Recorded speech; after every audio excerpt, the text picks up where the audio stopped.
देश के लाखों केंद्रीय कर्मचारियों के लिए एक बड़ी खुशखबरी सामने आई है। जी हाँ, सरकार ने उनका महंगाई भत्ता 3% बढ़ा दिया है, यानी 55% की जगह 58% डीए मिलना है। अब आप ये समझिए कि इसका असर आपकी सैलरी पर किस प्रकार पड़ेगा।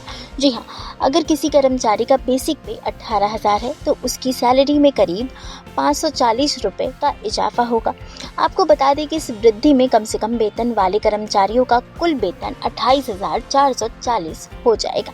जी हाँ, इतना ही नहीं बल्कि रिटायर्ड कर्मचारी यानी पेंशनर्स को भी इसका फायदा मिलेगा, जिनकी न्यूनतम पेंशन 9,000 है, जिससे उनकी कुल पेंशन 58% की संशोधन दर पर 14,220 हो जाएगी। करीब 1.15 करोड़ केंद्रीय कर्मचारियों और पेंशनर्स को ये बढ़ा हुआ महंगाई भत्ता एक दिवाली गिफ्ट के रूप में दिया जाएगा।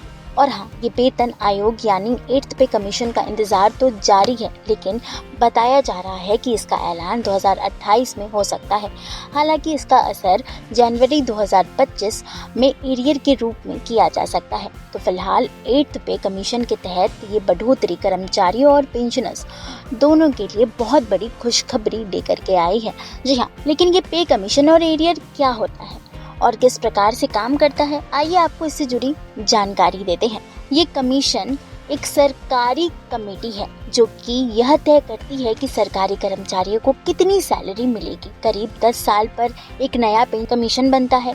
पे कमीशन देखता है कि महंगाई कितनी बढ़ी है, लोगों का खर्च कितना बढ़ा और फिर उसी हिसाब से नई सैलरी की सिफारिशें देता है। अब तक भारत में 7th पे कमीशन बन चुके हैं और अगला यानी 8th पे कमीशन 2028 में आएगा।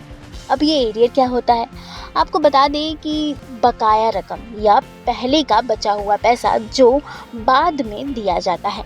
जी हाँ, जैसे मान लीजिए कि सरकार ने कहा कि जुलाई में तुम्हारी सैलरी बढ़ेगी, लेकिन ये फैसला अक्टूबर में लाया गया, तो जुलाई, अगस्त, सितंबर के 3 महीनों तक बढ़ा हुआ पैसा अब अक्टूबर में दिया जाएगा। तो वही पैसा एरियर कहलाता है।